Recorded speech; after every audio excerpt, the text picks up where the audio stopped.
Hi Willow class, it's me again, and I'm going to read the next chapter of the BFG, chapter 21. And this is hopefully where we're going to find out what their plan of action is. The head of the army and the head of the Air Force stood at attention beside the Queen's breakfast table. Sophie was still in her seat and the BFG was still high up on his crazy perch. It took the Queen only 5 minutes to explain the situation to the military men. I knew there was something like this going on, Your Majesty, the head of the army said. For the last 10 years, we have been getting reports from nearly every country in the world about people disappearing mysteriously in the night. We had one only the other day from Panama. For the hatty taste, cried the BFG. And one from Wellington in New Zealand, said the head of the army. For the booty flavour, cried the BFG. What is he talking about, said the head of the Air Force. Work it out for yourself, the Queen said. What time is it? 10 a.m. In 8 hours, those 9 bloodthirsty brutes will be galloping off to gobble up another couple of dozen unfortunate wretches. They have to be stopped. We must act fast. We'll bomb the blighters, shouted the head of the Air Force. We'll mow them down with machine guns, cried the head of the army. I do not approve of murder, the Queen said. But they are murderers themselves, cried the head of the army. That is no reason why we should follow their example, the Queen said. 2 wrongs don't make a right. And 2 rights don't make a left, cried the BFG. We must bring them back alive, the Queen said. How? The 2 military men said together. They are all 50 feet high. They'd knock us down like 9 pins. Wait, cried the BFG. Hold your horseflies. Keep your skirts on. I think I has the answer to the maiden's hair. Let him speak, the Queen said.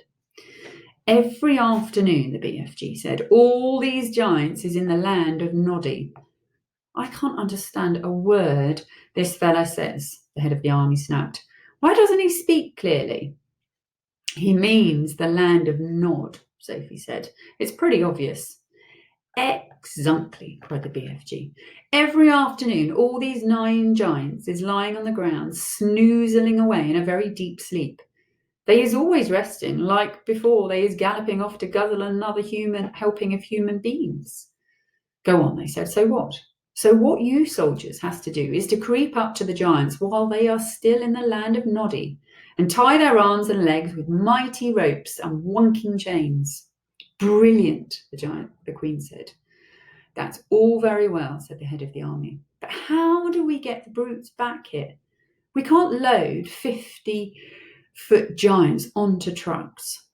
Shoot 'em on the spot. That's what I say. The BFG looked down from his lofty perch and said this time to the head of the Air Force. You is having belly poppers, is you not? Is he being rude? The head of the Air Force said. He means helicopters, Sophie told him. Then why doesn't he say so? Of course we have helicopters. Whoopsie big belly poppers. Very big ones, the head of the Air Force said proudly. But no helicopter is big enough to get a giant like that inside it. You do not put him inside, the BFG said. You sling him underneath the belly of your belly popper and carry him like a torpedo. Like a what? Said the head of the Air Force. Like a torpedo, Sophie said. Could you do that, Air Marshal? The Queen asked. Well, I suppose we could, the head of the Air Force admitted grudgingly. Then get cracking, the Queen said. You'll need 9 helicopters, 1 for each giant. Where is this place? The Air Force man said to the BFG. I presume you can pinpoint it on the map. Pinpoint, said the BFG. Map. I was never hearing these words before. Is the Air Force been talking slush bungle? The Air Marshal's face turned the colour of a ripe plum. He was not used to being told he was talking slush bungle. The Queen, with her usual admirable tact and good sense, came to the rescue. BFG, she said, can you tell us more or less where the giant country is? No, Majesta, the BFG said. Not on my Nelly. Then we're jiggered, cried the Army General. This is ridiculous, cried the Air Marshal.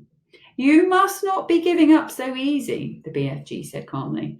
The first titchy bobstacle you meet and you begin shouting you is Biff Squiggled.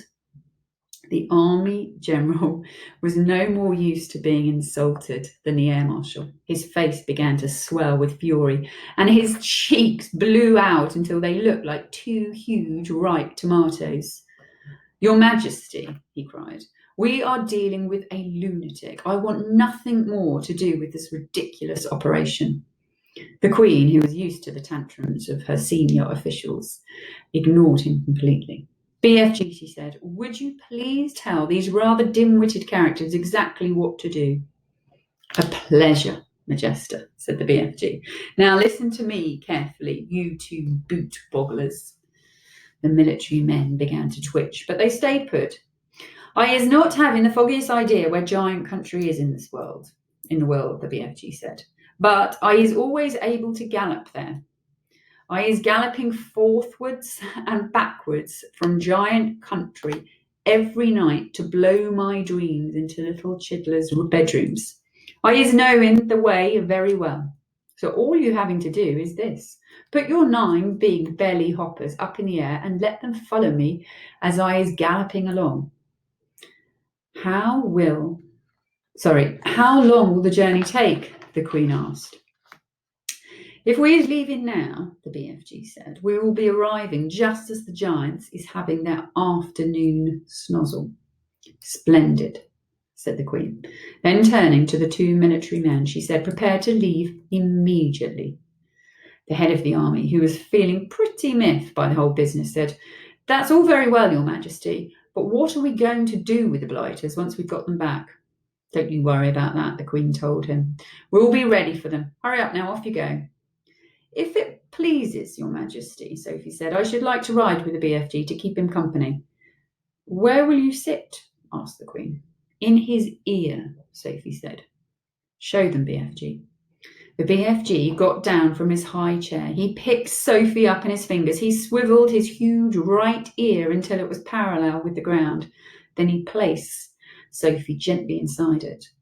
The heads of the army and the air force stood there goggling. The Queen smiled. You really are a wonderful giant, she said. Majesta, the BFG said, I is wishing to ask a very special thing from you.